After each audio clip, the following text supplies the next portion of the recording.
of our interest in preserving the boxcar, I sought counsel from my friend Lorenzo Rios over here.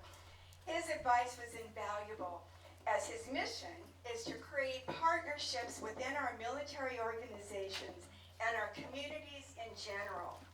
Besides his role as Chief Executive Officer of the Clovis Veterans Memorial District, Lorenzo's also interim Chief Executive Officer and President of the Valley Public Broadcasting System.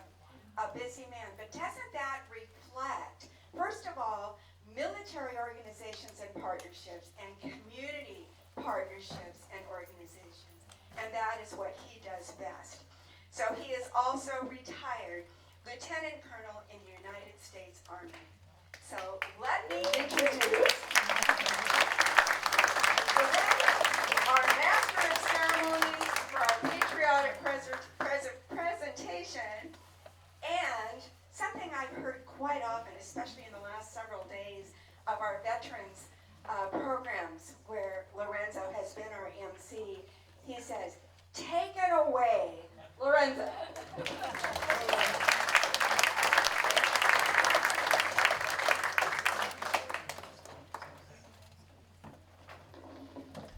Well, first, I would like to say thank you to the American Legion Post 509. Without you, we couldn't do this today. Right? And we do with what we've got, and we say thank you a whole lot. A little rhyme in there for you, a little poetry. But, you know, our dear veterans are who make sure that this nation continues to be a free nation. It's those veterans who come back into the community who modeled great citizenship and the spirit of brotherhood. You understand why this nation is worth defending and dying for.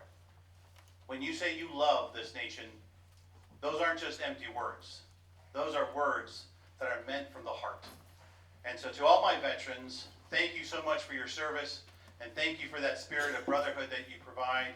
And 509, thank you for the service that you provide Fresno every single day. Without you, we wouldn't have a home for the Mercy Train. We would not have a home for some of our veterans to come and gather together to celebrate our communion together. That fellowship is found right here.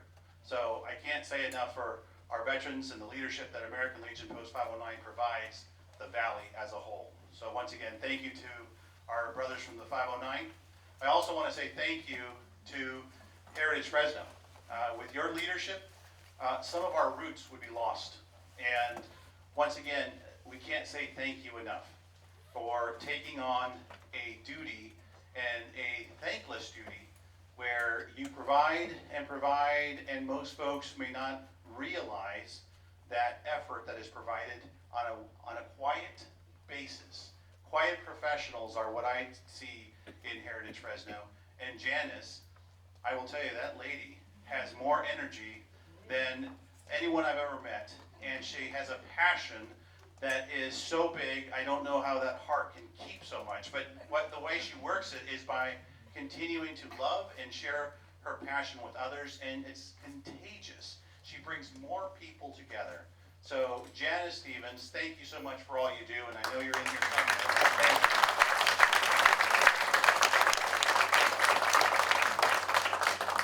You know, I'm honored to have the opportunity to be here with you today, and it's important that we remember some of our traditions and our roots.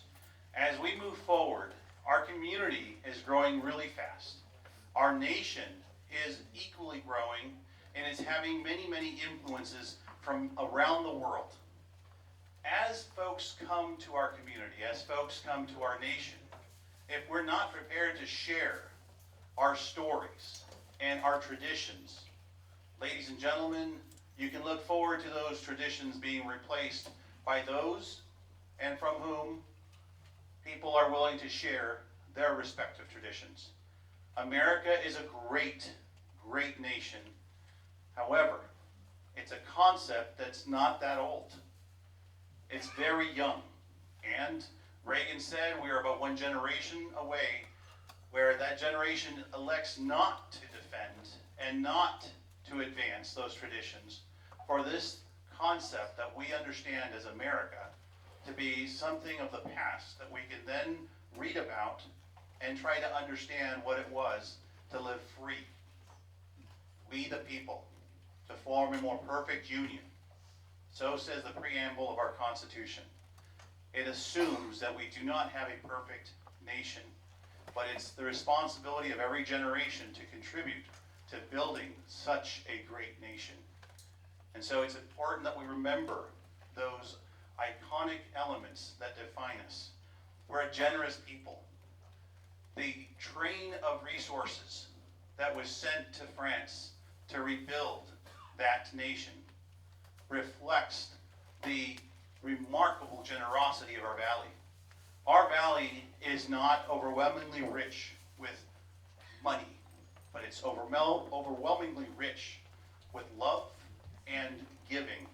And there are some hard-working people who gave what they had to others that they felt did not have enough. So they sent fruits and vegetables and everything that we could to make their life easier as they rebuilt.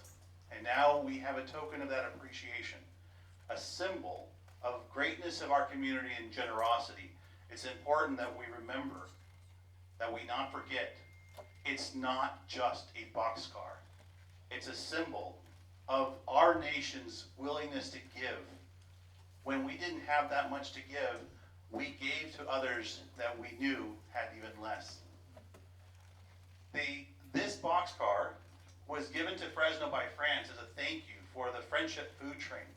This train was filled with food for the starving people of France and Italy. And at the end of World War II, Governor Earl Warren selected Fresno to be the recipient of the boxcar because of the outpouring of generosity from the Central Valley.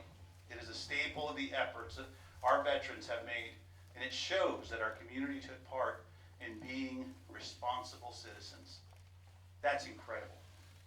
When we try to remember who we are, folks, we don't have to go very far, and we can look at the international symbols that remind us that other people around the world know who we are. We're a generous people. We're a God-fearing people. We're loving people. And so it's time to invoke the Lord's name in order for us to bring this great program together. So I would like, and if you would, with a round of applause, please welcome Paul Leffler to come up here and lead us in the invocation.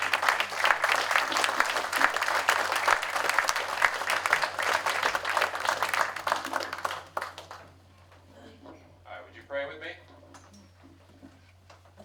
Dear Heavenly Father, I thank you for this community, for these people who now and in the past, and we sure hope in the future, are willing to put others before themselves, are willing to be stirred by compassion and give. And this boxcar, just outside these walls, is a symbol of so many things. There are so many stories that can be told. It represents, on one hand, the resilience of people facing the worst of humanity and how they overcame that. And in another sense, it represents the best of humanity and that generosity that reflects so well upon our community and ultimately reflects on you and your character. I thank you for all the people who are here today. I thank you for those who are working so hard to preserve this history, not just to celebrate the past, but to inform the future. And we pray that that's what takes place and that your will be done. We ask this in your name. Amen. Amen.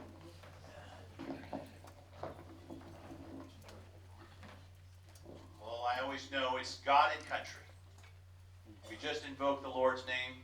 Now, I ask that all of you, as best as you can, stand and let's welcome our national colors as they are presented to us today by the American Legion Honor Guard.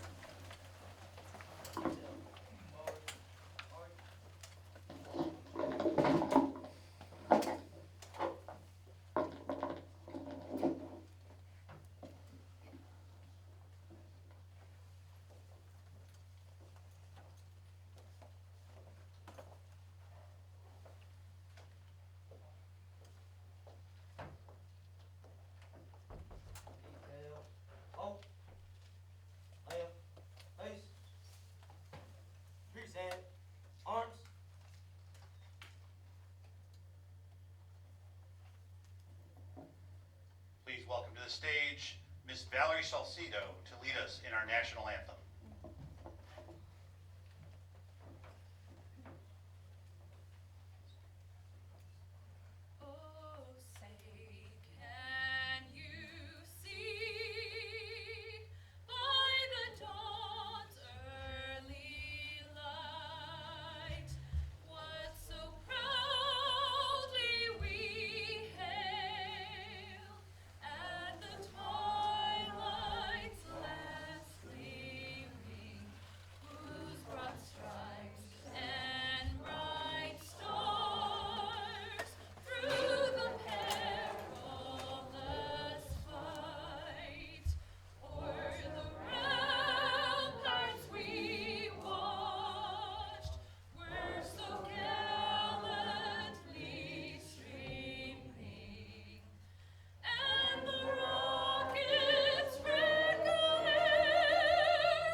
At this time, please remain standing as we pledge allegiance to the greatest nation on earth.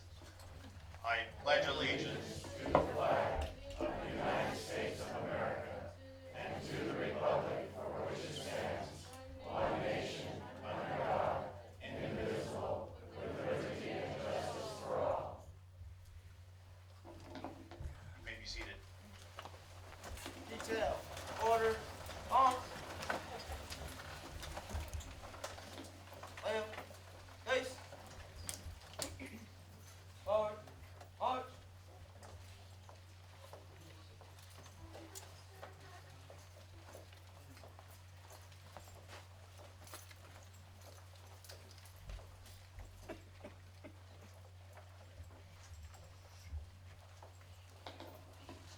A round of applause for the honor guard of the American Legion of Illinois.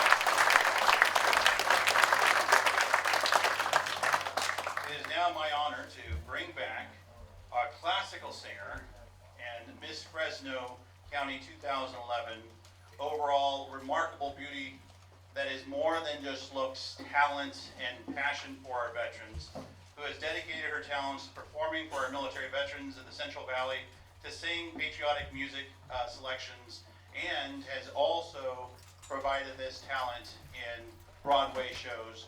We are so lucky to have Miss Valerie Salcido, and we must never forget how remarkably blessed we are to have this person choosing to be out here with us and sharing this talent with us when she could be doing so many other things. So a big round of applause for Miss Valerie Salcido.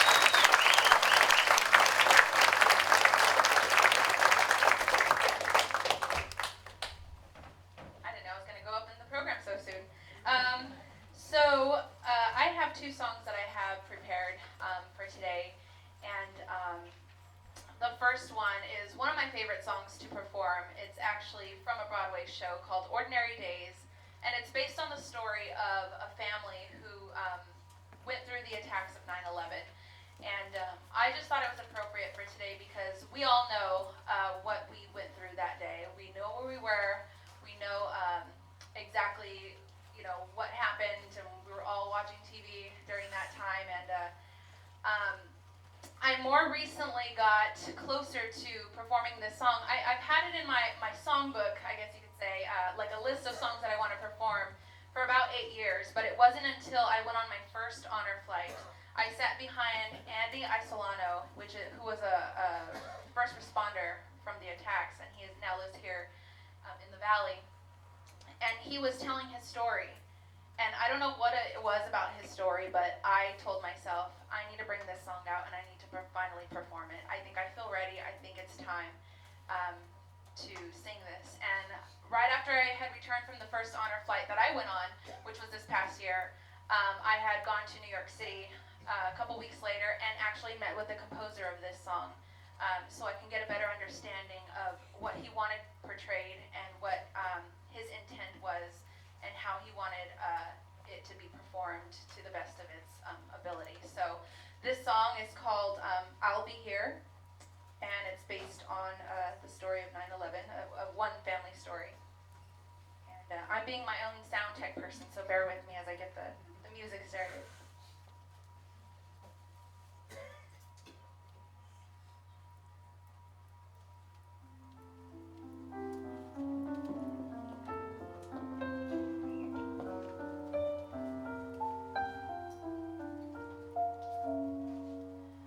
We met, of all places, in front of Gristedes, some freakishly cold winter's day. I had on several unflattering layers of wool. He slipped on the ice with his grocery bags full. So I rescued some Fruit Loops he dropped by the curb, and he made some remark that my smile was superb.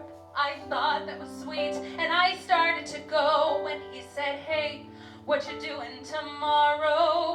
Because I'll be here on the corner of Bleecker and Mercer tomorrow at 7.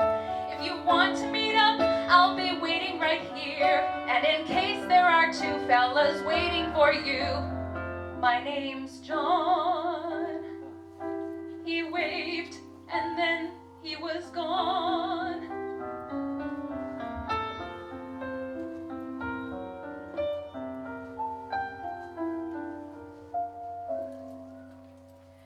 Needless to say, I went back there to meet him, mostly to see if he'd show. And there he was out in the cold with his jacket pulled tight.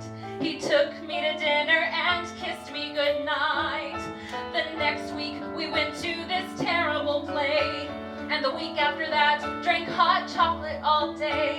And suddenly 8 or 9 months had flown by when he said, hey, what you doing the rest of your life? Because I'll be here right beside you as long as you want me to be. There's no question. There is nothing I've wanted so much in my life.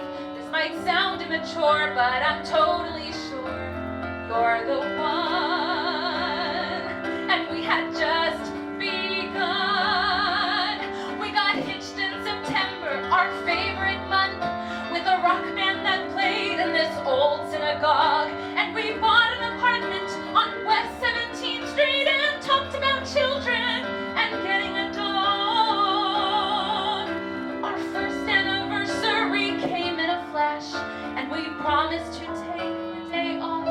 He had to step into his office that morning, and so I went walking uptown to this bakery I know, when I heard on the street what I thought was a joke, till I noticed the sirens and saw all the smoke. So I'm running back home with this feeling of dread, to the voicemail he left with the last words he said. I'm sorry, I don't mean to ruin your evening by bringing up all of this stuff. You're probably wondering why I even called you tonight. Well, today something happened that spooked me, alright. I saw a storm cloud of papers fall down from the sky. And I thought of that day, and I started to cry. When as sure as I breathe, I heard John clear as day, saying, hey, you're allowed to move on. It's okay, because I'll be here, even if you decide to get rid of my favorite sweater, even if you go out on my birthday here. Instead of sitting at home, letting all of life's moments pass by. You don't have to cry, because I'll be here when you start going back to the places we went to together. When you take off my ring and you let yourself smile. When you meet someone handsome and patient and true. When he says that he wants to be married to you. When you call him one night and he meets you downtown and you finally answer him yes. Yes, Jason, I will marry you. I will give you my heart. It has taken so long, but I'm ready to start right now. John's whispering congrats in my ear, 'cause I finally let myself tell you that I will be here.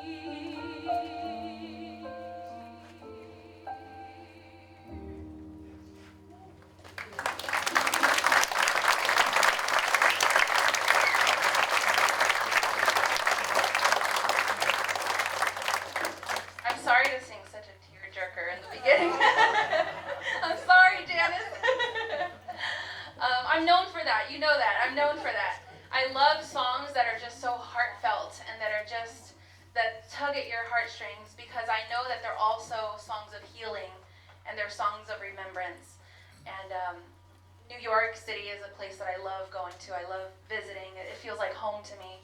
And so that song, I mean, just everything about it. I know where Bleecker and Mercer, I know those corners. I know where Gracie's is. I know all these places, and I've visited the memorial several times, and it's just it connects for me. So sorry for the tearjerker. This next one is one of my favorites. It is my most requested song when I do perform it. I've actually sung it for several memorial services for our veterans, and one in particular is Charlie Waters. A little story about him. Those of you who don't know him, he's a go-getter. he had his hands on a lot of different organizations around Fresno County, trying to bring more support and more community service and more of everything for our veterans. And so ever since I met him, he had me do every single national anthem from then on. And when he was very sick and ill in the hospital, he had told a friend of mine who was at his bedside, Valerie is going to sing at my memorial service. And he said, but Valerie's in New York right now, she can't be here. He's like, no, she is going to be here for my memorial service. So then I get the phone call when Charlie had passed, and I said, oh my gosh, I'm in New York, what am I going to do? And our mutual friend says, you're going to be here because Charlie says you're going to be here. And so, and one particular song that he has heard before was this song, and he wanted me to sing this exact song, and it's called Safe Within Your Arms. One of my favorite composers, Mark Hayes, wrote this, or arranged this, and it goes like this.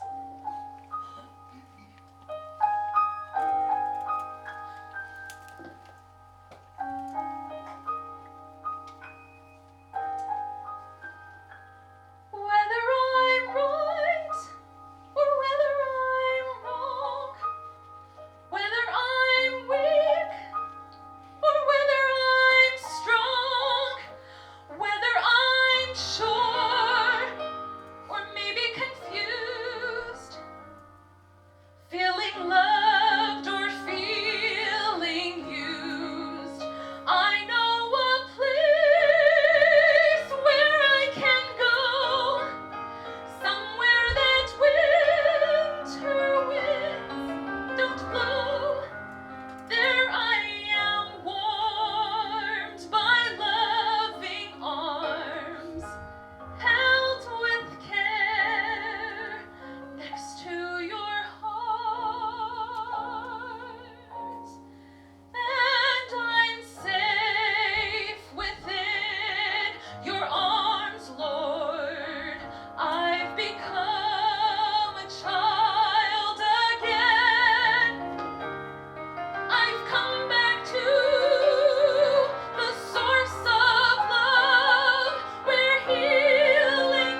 or whether I'm stumbling through the night. You are my God, whose promise endures. Though undeserved, your love is sure. When I am tempted to pursue plans that may lead me far away from you, gently you call, my child, come home. I will never let go one of my own. And I'm safe within your arms, Lord. I've become a child again. I've come back to the source of love, where healing can begin.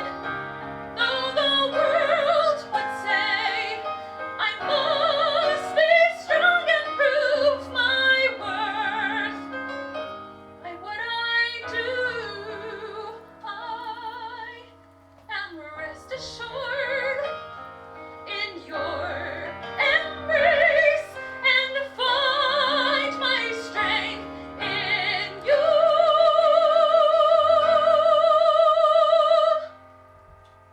And I find my strength in you.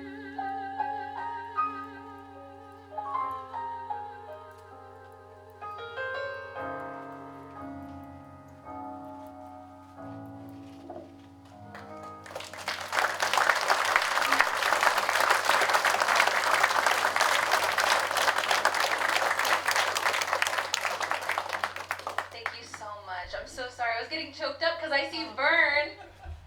And Vern is such a great friend of mine, and he expresses so much emotion through his face. And so when I sing, it's almost like he has the emoji heart eyes. That's what it looks like to me, because he's just so, like, I can tell he's just so into it and absorbing the words, and just thank you just for being such a great friend to me and so supportive every single thing that I do. Thank you.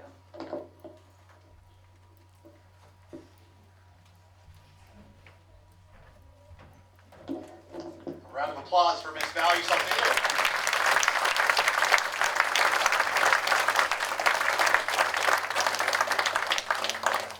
We are truly blessed to have such talent in our valley. And next, don't start moving up here until I'm done introducing you.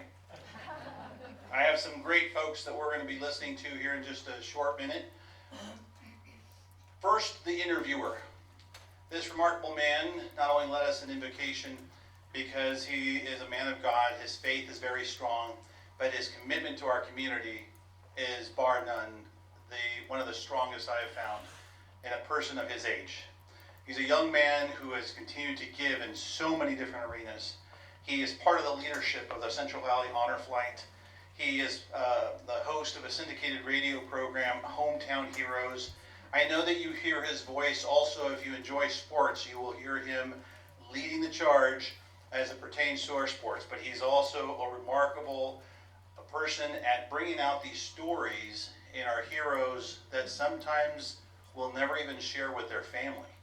But somehow or another, Paul creates that space of trust, and he allows for their story to be shared with our community. And it's a very special gift that he has. The person he's going to be talking to, and is a personal friend of mine, you know, we served in the same unit, same squadron. Second Squadron, 2nd ACR, Dragoons.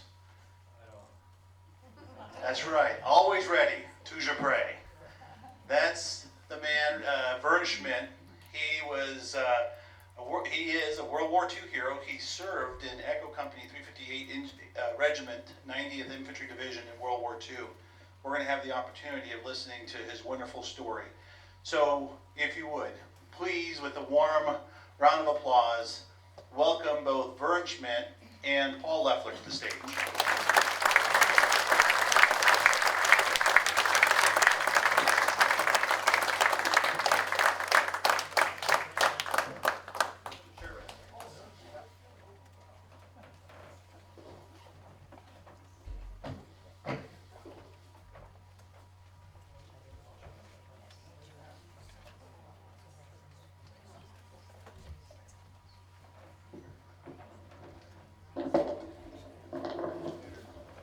We have all this beautiful origami here, and Janice wanted me to unfold it. We get to sit back here, Vern? All right. I'll tell you, anybody says you have an opportunity to share some time with Vern Schmidt, I'm always going to say yes. This guy is one of my all-time favorites. You heard way too kind words from Lorenzo about me. Thank you, Lorenzo. But I brag on this guy all the time. And in fact, is the podium in the way? Okay. Thanks, Vi. She wants to make those heart emoji eyes at her husband. So I am continually amazed by the connections that this gentleman has made all over the world. Literally all over the world. In fact, my radio program this weekend is with a veteran friend of his from San Diego who credits Vern with helping him heal a very persistent and powerful scar that he carried from World War II that has to do with someone on the other side who Vern knew and introduced him to and helped this man come to grips with his experience. So maybe you'll hear that on the radio. But today you get to hear the real deal from the best dressed man in Fresno here, Vern Schmidt. So, Vern, and I was thinking about you this morning. I read Psalm 91, and I can't read that chapter without thinking of you because that's a very powerful part of his story where it talks about people falling all around you, but God protecting you, and he has protected and preserved this guy for a long time. But what do you know about this boxcar outside, Vern? What's the significance? The only one in the state of California. Did you guys know that Fresno's the only one in California? We have California's Merci-train boxcar. What do you know about the history of the boxcars? Well, almost 74 years ago, that was my first ride from France. I had come over on the Queen Mary, a 6-day adventure there all by itself. 15,000 of us, most of us just green GIs, just come out of training, come over for one purpose. The Battle of the Bulge was in full bloom, and up to that time, our casualty rate was terrific. But when I arrived, after 8 days of 2 different boats in the train, and then another landing at Le Havre,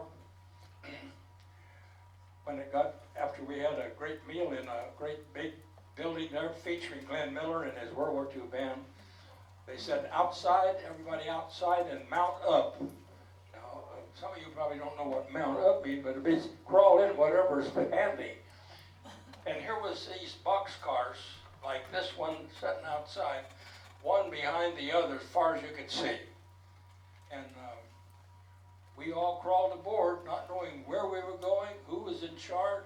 It didn't matter. You were just like sheep following. So into that boxcar we went. And when I saw this thing painted like it is sitting out here, I said, you know, I wrote one of those. What a story. To see this come back, and now this organization, Janice Stevens and all these people involved with her, to keep this thing right here where it belongs.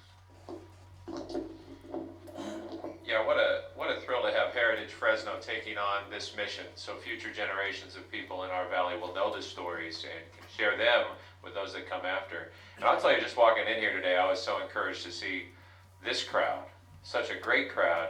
And if you guys look around the room, take a look around the room real quick. Look around the room. I mean, you see a pretty incredible diversity, don't you?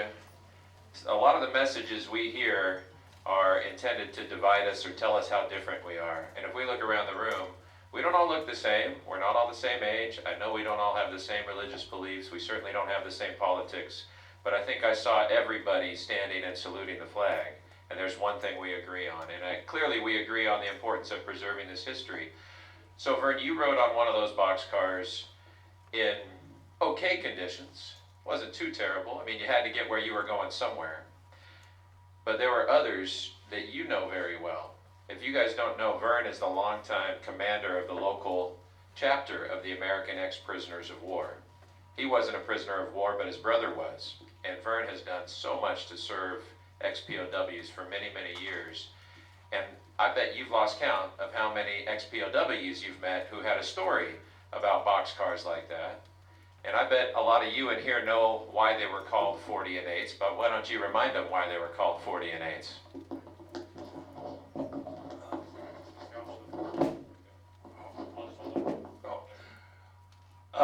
40 and 8 started in World War I, the terminology, to bring troops up to the front or to bring support, which in World War I was horses, to draw a lot of the artillery pieces. My uncle from this very area served over there in the 144th Field Artillery Battalion of the 40th Infantry Division. He was an artilleryman, and they moved most of their artillery with horses. So that boxcar out there is from World War I, and it handled basically 8 horses. World War II came along, and the need for moving troops became an issue. Once landing at Le Havre or on the beaches of France, somehow there was some way of, especially if you were an infantryman or if you were coming as a replacement, there were no trucks to meet us. We got on this conveyance, so to speak, and for 3 days and 3 nights we were stuffed in there like sardines. We had our barracks bag with us. We crawled in that thing at night. Some guy, when we got all in, slid the great big door outside, brought it shut. Not a window in there, if you'll see it. Only some cracks. And it was cold. It was wintertime, the coldest winter in Europe in 50 years. We piled in there, and there was some straw on the floor, which was, I guess, to make it look like a piece of carpet. You mean you didn't have those chairs and tables that Amtrak puts in there now? Negative. And no steward to tell you where to sit. We all went in and stood or tried to sit on our barracks bag. And for our comfort, there was a bucket in one corner, and you probably know what that bucket was for. But after several days, and you were up there and the bucket was back there, there was a slight problem. And 3 days and 3 nights to ride 400 miles. About a 6-hour drive over there on the Autobahn, and my son and I and Vi and others, my family here, have been on that Autobahn from Metz, from coming backwards from Metz, right up by the Belgium-Luxembourg border, down to Le Havre, is about 400 miles. 3 days, 3 nights. Once in a while it would stop, thank goodness, for an emergency, and somebody would come and slide that big old door open and, hey, hi, everybody out. And we'd find a field kitchen, a U.S. Army field kitchen, sitting there, ready to feed us. We'd jump out of that thing, get our mess gear out of our bag, and form a line and have chow, and then everybody back on that rapid convenience thing that we had. I was just barely 19, so it was an adventure, because I didn't know, first off, I didn't know where I was going. How would you like to travel 3 days and nobody tell you where you're going? I didn't know a soul in that boxcar. So it was, for a 19-year-old kid from a little town in Reedley that you knew most people, you're not knowing a soul. There's about 35 of us in there. I tell you, it was an adventure. And that was as a free man fighting for his country. And not only did you have 3 days not knowing where you were going, once you got there, you were going to be in combat, which was no picnic either. But so that boxcar represents all those troop movements, but it also represents the movements of American prisoners held by the Germans. And in those circumstances, and Vern, you can tell better than I have. I mean, I'm thinking of a lot of guys you and I both have known that tell the stories of being in those boxcars.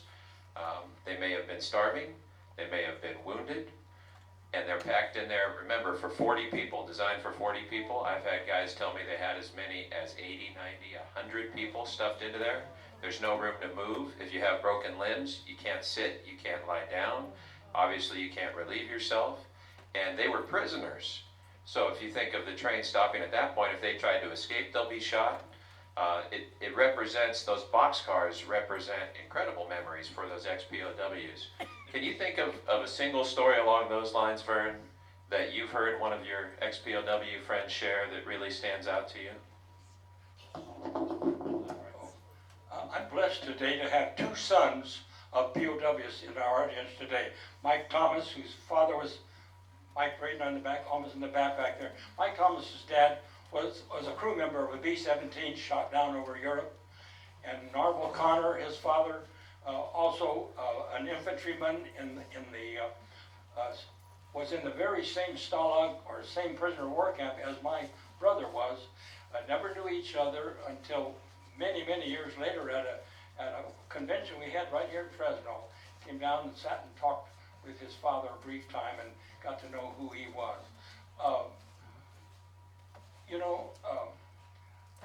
Like Paul said, I was on my way to an unknown thing. These fellas were coming back.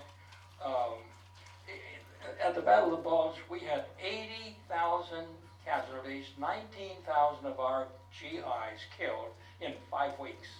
That's a lot of people. That's why we were being rushed up there. But the train would stop and let a train come by with wounded and so forth. So many of our wounded were coming back. Personally, some of them are gone already that we were very active in our group. Rudy Giuliani and a good friend Toby Dillard. Some of these guys wrote those things, but we never told our story. When we got home, we got married and we had other things to do. So a lot of stories didn't get put down. Thank goodness this thing is out here as a real piece of history. I'm excited to see this thing moving and yeah, it was a, like I had no idea where I was. And within 2 weeks from leaving New York, I was on the front lines fighting. I had no idea, but they just needed bodies, they needed them quickly, and that's how they moved us around. I'm sure glad we didn't have to walk, because that'd been a long walk, but after I got in combat, I think I walked halfway across Europe. And I was grateful that if that thing came around again, I'd crawl back in in spite of no windows and the beautiful lavatory in the corner there. A stewardess welcome you, bringing you coffee and donuts. A bit different. Yeah, and again, just listening to Vern talk and thinking about some of the names he mentioned, the ex-POWs who have been a part of our community and shared so many of their stories. Really, the boxcar was better than marching across Europe, as Rudy had to do after losing all this weight in captivity and really being starved. The other danger, though, that they had in those boxcars, those 40 and 8s, was there were times where the Germans would stop the train at a marshalling yard that the Americans or the British were bombing. So can you imagine being a prisoner, smashed inside one of these boxcars, nothing to eat or drink, and all of a sudden you hear bombs going off and machine gun fire, and you're trapped inside. And there were quite a few American prisoners who died that way. So those boxcars, you wouldn't know driving past, you wouldn't know how much it represents, but for so many of those veterans, it represented so many powerful memories, and the freedom that they were thankful to come home with when they were eventually liberated by people like Vern. The 90th Infantry Division had a sterling record in World War II. And, it wasn't just prisoner of war camps that were being liberated, also concentration camps. And Vern's division had a hand in that as well. You want to share anything about that, Vern? That probably was as I look back, one of my real highlights of the last few weeks of our combat time. We became almost a humanitarian division. We had approached this concentration camp called Flossenburg. It was one of 3. Buchenwald, you know about it, was up about a 2-hour drive by car, then Flossenburg, and then Dachau.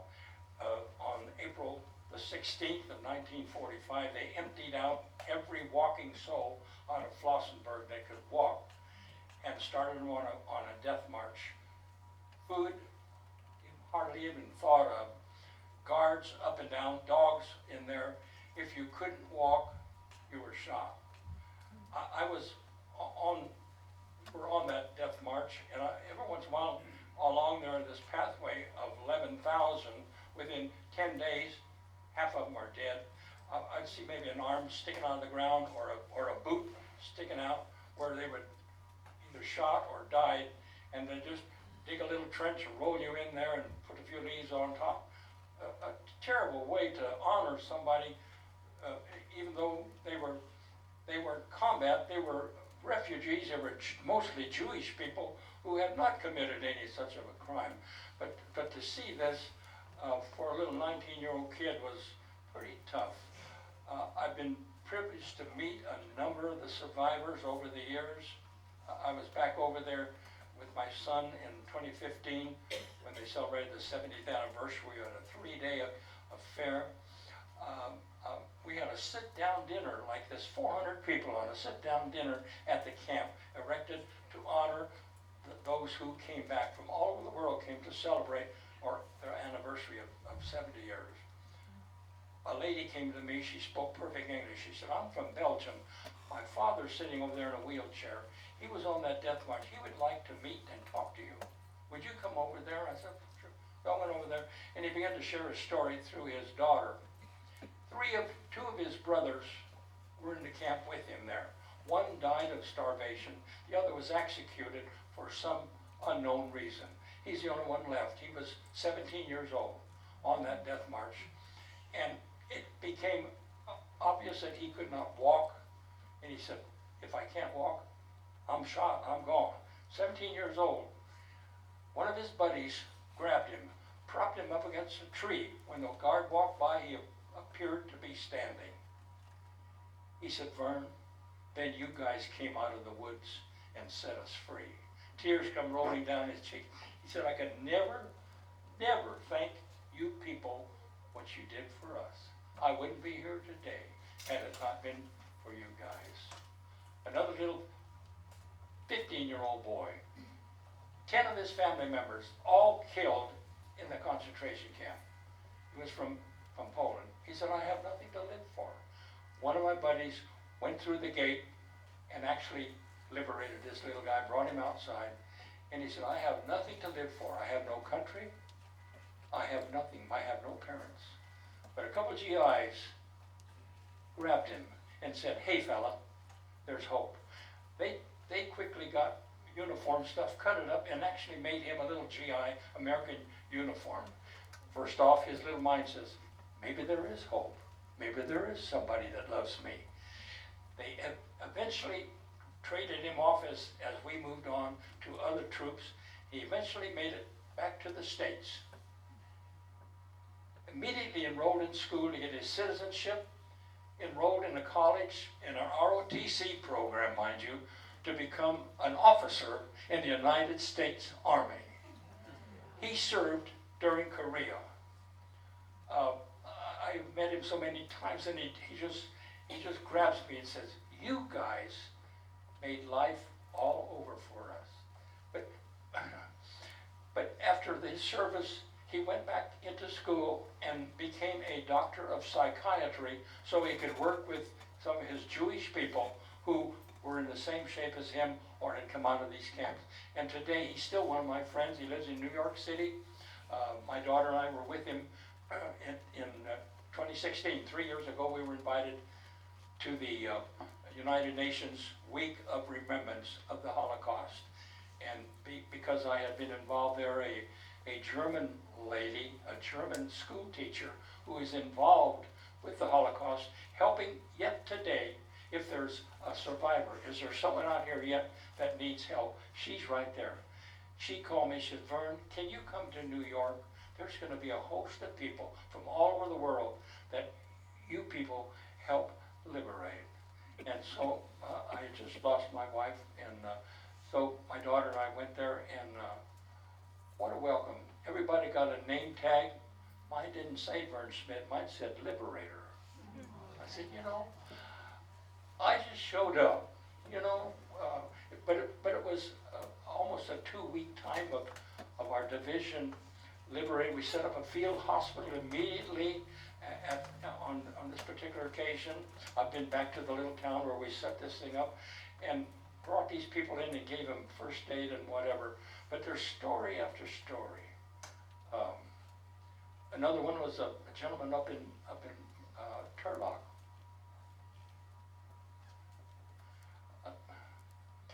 Contracted Lou Gehrig's disease. But one day his caregiver said, what is that, those numbers on your arm, what's that all about? He said, oh, you don't want to know. Yes, I do want to know. He said, well, I got that in the concentration camp. That's a tattoo. You mean you were a prisoner? Yeah. Tell me about it. No. How'd you get out of it? Well, there's where the bright part is. He said, some guys from the 90th Infantry Division, from 358, their logo was Paragamus. I still have my logo, Paragamus. We accomplish. He said, you accomplished something that I will never forget. You brought freedom and life back to many of us. He became a very prominent businessman in the tire business up and down California. Great individual. And never married. But the second visit I had, I brought my wife and introduced her to her, and we had a time together. And I brought him one of the brass logos that said, Paragamus, we accomplished. I brought it. I said, here, Jack, this is for you. The tears just rolled down. He said, Vern, you don't know what you've done for me inside. I never thought there was a GI even left. Well, thank the good Lord that I still have good health. But this gentleman, when he finally died, caregiver, a personal friend of mine, went back with him, and because he had served in the service as a GI through the Korean deal, he was given a GI burial with the American flag. And as they folded the flag, this was in Minnesota, they were folding the flag, and the caregiver stood up and said, if Jack could speak today, I feel he would take this flag and give it to the person who brought him his freedom. And he said, I want you to give it to a guy in Fresno. His name is Vern Schmidt. I have his flag. Those are things that bless me and challenge me to be grateful for the little things that happens in life that you and I can be a part of. I just want to give a little testimony. From the little church in Reedley, 40 of us went off to war in World War II. We put a little plaque up there with our name and a star. There's a person sitting out there right now, his father's name was on that star. And we went off to World War II.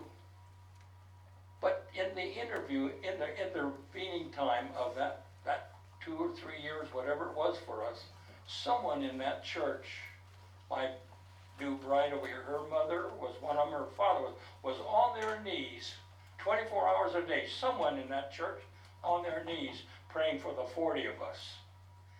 Now the bright side, every single one came home.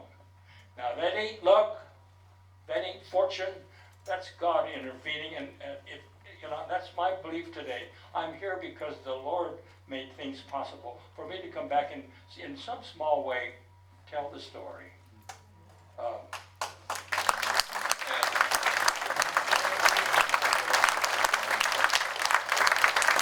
The Reedley Museum, by the way, has an exhibit about that where you can see some of the stuff from that time period from that church. And it was more than just all 40 coming home. Some of those 40 were wounded. How many of those 40 were actually prisoners of war? More than just your brother, right? Weren't there 3 or 4? There were several. My brother was one of many who were wounded, but returned.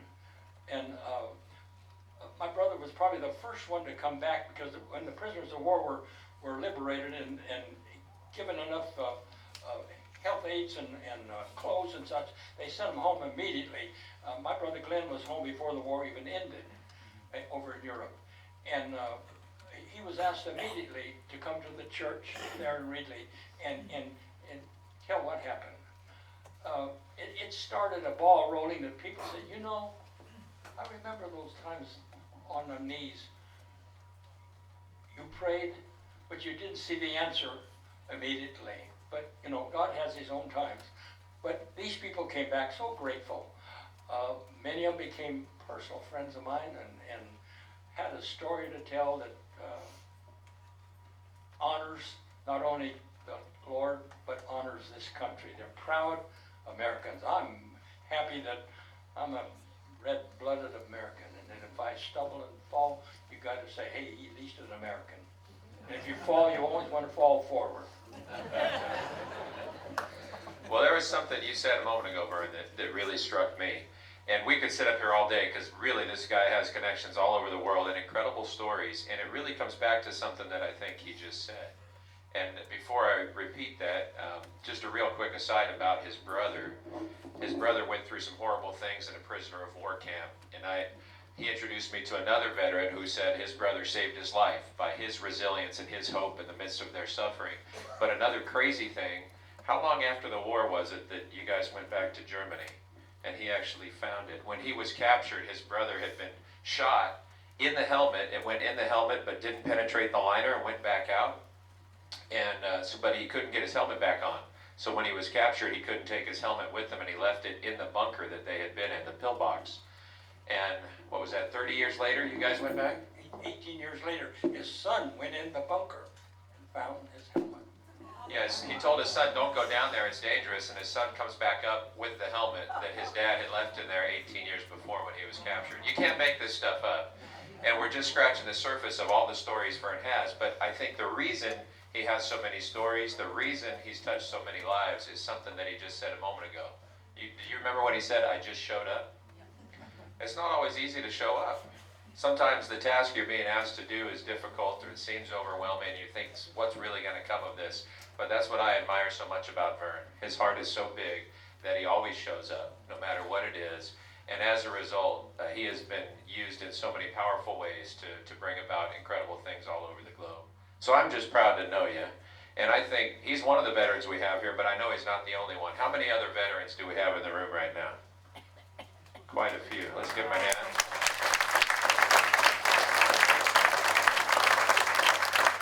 How many other World War II veterans do we have in the room? Yep. Anybody else ever ride on one of those 40-and-8 boxcars? I thought you did, Mr. Gruner. By the way, I hope you guys checked out the book table over here. We have such incredible people in our community who are dedicated to preserving history and educating the future, and each one of those books does that in a unique way, so I hope you take the time to check that out.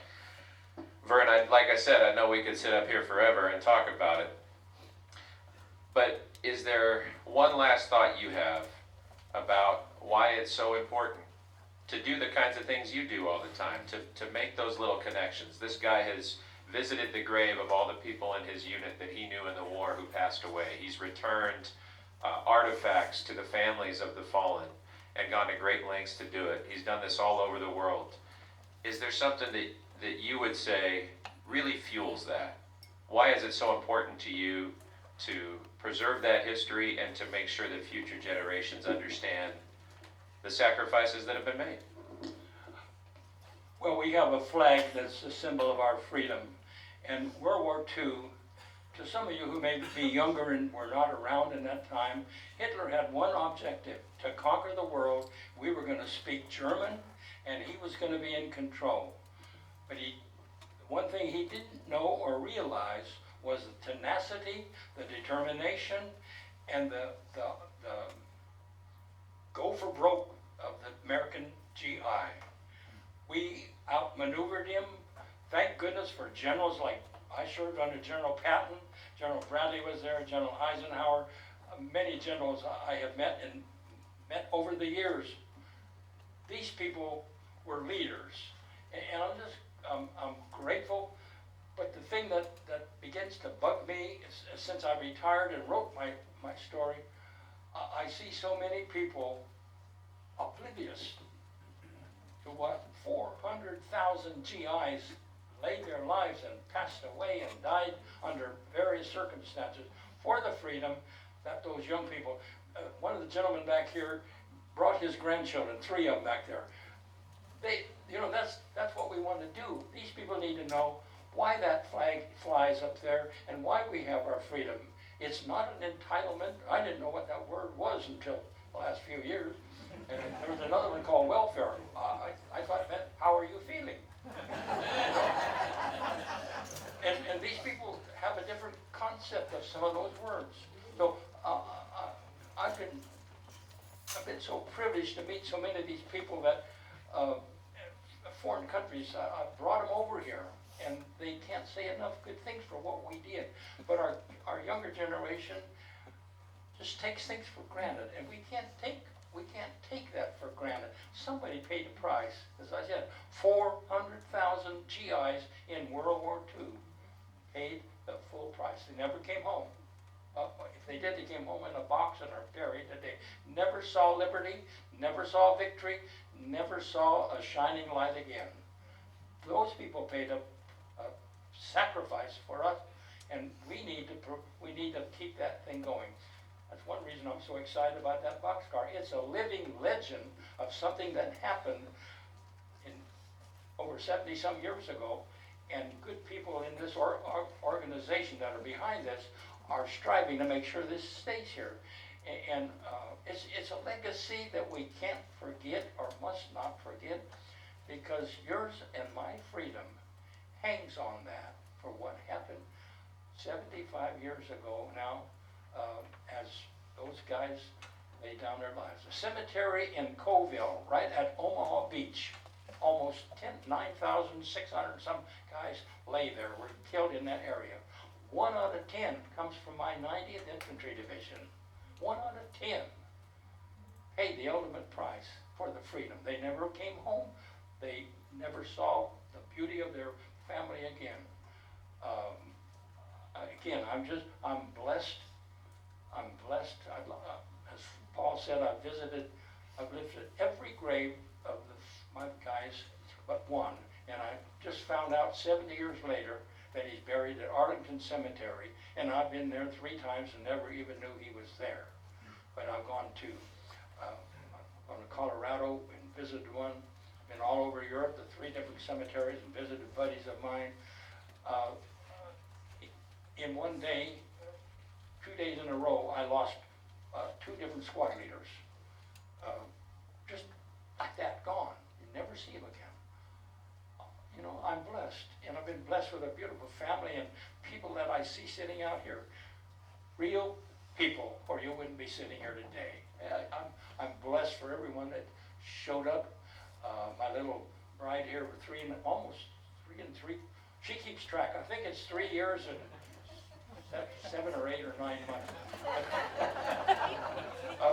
A school classmate of my wife of 68 years. If one had a toe ache, the other one knew about it.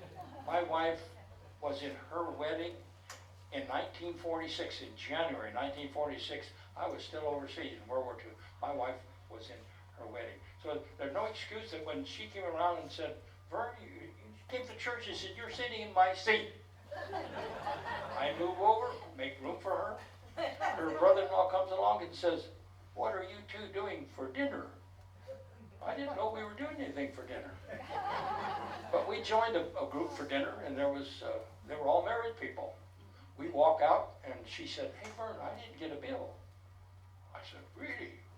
I said, they thought we were an old married couple. I paid that.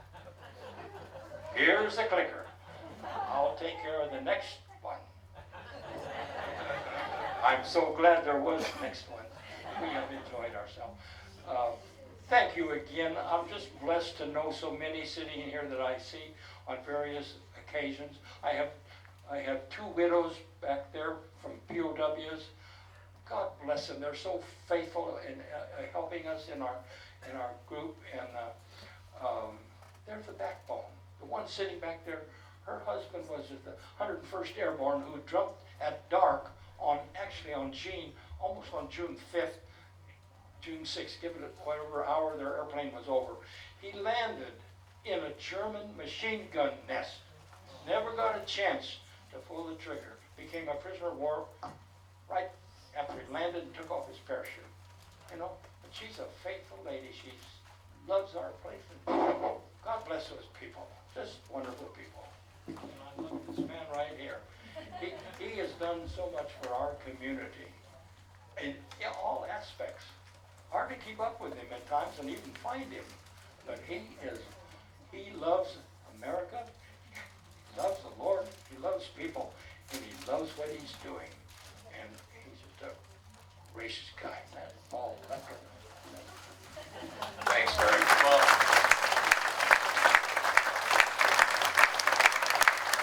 just one final thought. They're giving you a standing over, and I'm going to join in on that. Here's the deal. I realize I'm preaching to the choir a little bit in this room, but this man is an inspiration for all of us. I think it's a lot easier for us to show up and to stand for what we believe in when we see someone setting such a powerful example. So Vern, thanks for always showing up, for being who you are. You inspire the rest of us. And it's people like you who show us that we need to preserve the history, like the Merci train out in front of 509 here. So thanks again. Vern Schmidt. And no one else can do it better than Miss Valerie Salcedo. Valerie, can you come back up here and lead us in these beautiful songs? One. God Bless America. Yes. Song. Join me in singing God Bless America. God bless America, land that I love. Stand beside her and guide her through the night with the light from above. From the mountains to the prairies, to the oceans white with foam. God bless America, my home, sweet home.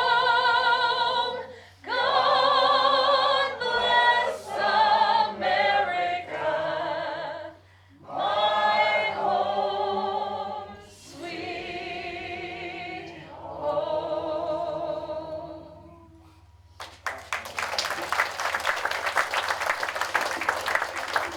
Such an amazing cause. The Merci Train Boxcar is a constant reminder of the sacrifices of our veterans made and also of our responsibility to be good citizens which uphold this great nation.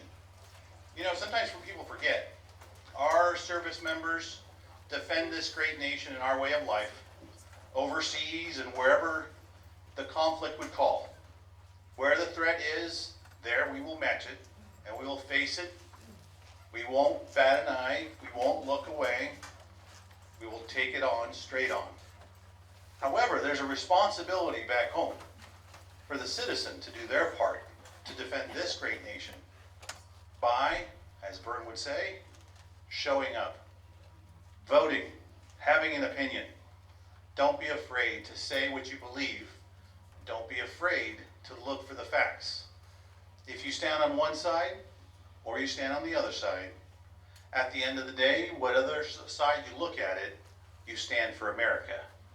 And that's what our responsibility is, to remember to not allow somebody else to tell us what we think. Have the courage to believe what you believe. Have the courage to stand and do your part in keeping this way of life by voting, by encouraging your fellow citizen to do their responsibility in responding to civic matters, like when it's time to go and serve as a member of the court and do jury duty. Do your part at church. Do your part in your neighborhood. Volunteer in schools. We have such a remarkable hunger for role models. Right now our children see people with flashy teeth and actions where, honestly, it's unfortunate. Those aren't our values. But when we choose not to say anything, the values will be expressed and their children will be learning. The question is, who's teaching them? Take your part. Step up. Show up. Make sure that our nation stays strong because its citizens remembers its responsibility to keep your community a great community. You know, they say that Make America Great is a political slogan. Hogwash. It's an American responsibility. It's our duty to make America great. And every single citizen must do their part. It's not a Republican thing, not a Democrat thing, not a socialist thing. It's an American thing. And that's what we must remember. So the boxcar will remain at this location with the conditions that a suitable cover will be installed for protection. If anyone is interested to help fund the cover, please see Janice Stevens for more information. Enjoy a tour of the boxcar. There's some refreshments in the back after this, and there's some book signings for the following books that are over here to my left, your right. Into the Night by George Gruner. Stories of Service, Volumes 1 and 2, Pat Hunter and Janice Stevens. Fresno's Architectural Past, Volumes 1 and 2, Pat Hunter and Janice Stevens. And Whiskey Tango Foxtrot by no other than that person, Devil Dog Tom Morton. So, until we see each other again, God bless you all, and remember to do your part to model great citizenship. Thank you once again.